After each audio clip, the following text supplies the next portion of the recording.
Hi అండి. ఈరోజు జున్ను పాలు లేకుండా జున్ను ప్రిపేర్ చేసుకోవడం ఎలాగో చూద్దామండి. ముందుగా ఒక బౌల్ తీసుకొని అందులో 1 లీటర్ పాలు తీసుకోండి. లీటర్ పాలకైతే పావు కేజీ బెల్లం సరిపోతుందండి. అది ఆ బెల్లం మొత్తం అందులో వేసుకొని కొంచెం బాగా కలుపుకోండి. కలుపుకున్న తర్వాత ఆ పాలను పక్కన పెట్టుకోవాలి.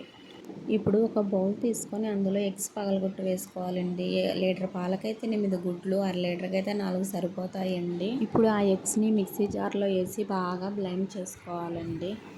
ఇప్పుడు ఒక బౌల్ తీసుకొని అందులో మనం కలిపిన బెల్లం పాలను వడకట్టుకోవాలండి. అన్న తొక్కుంటే పోతుంది.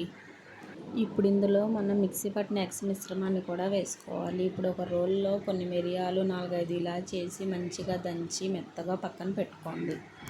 ఇప్పుడు మనం కలిపి పక్కన పెట్టిన పాలు ఎగ్స్ మిశ్రమాన్ని ఒకసారి బాగా కలుపుకున్నాక ఈ ఇలాచీను మిరియాల పొడిని కూడా అందులో వేసుకొని కొంచెం ఒక 10 నిమిషాలు బాగా కలుపుకోవాలి. ఇప్పుడు ఒక ఇడ్లీ పాత్రను తీసుకొని స్టవ్ మీద పెట్టుకొని ఒక 2-3 లోటాల వాటర్ పోసుకోవాలి. పోసుకున్న తర్వాత స్టవ్ ఆన్ చేయండి. స్టవ్ ఆన్ చేసి మనం కలిపిన ఈ జున్ను పాలని అందులో పెట్టుకొని దానిపైన మూత పెట్టి దానిపైన కూడా ఇడ్లీ పాత్ర మూతకు పెట్టి గట్టిగా నొక్కండి.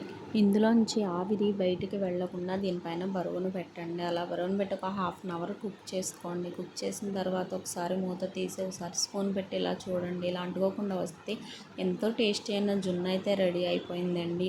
దీన్ని ఒక 10 మినిట్స్ ఫ్రిడ్జ్లో పెట్టి సర్వ్ చేసుకొని తింటే ఎంతో బాగుంటుంది. నచ్చితే కనుక లైక్ చేయండి, షేర్ చేయండి. మన ఛానల్ని మట్టికి ఫాలో అవ్వండి.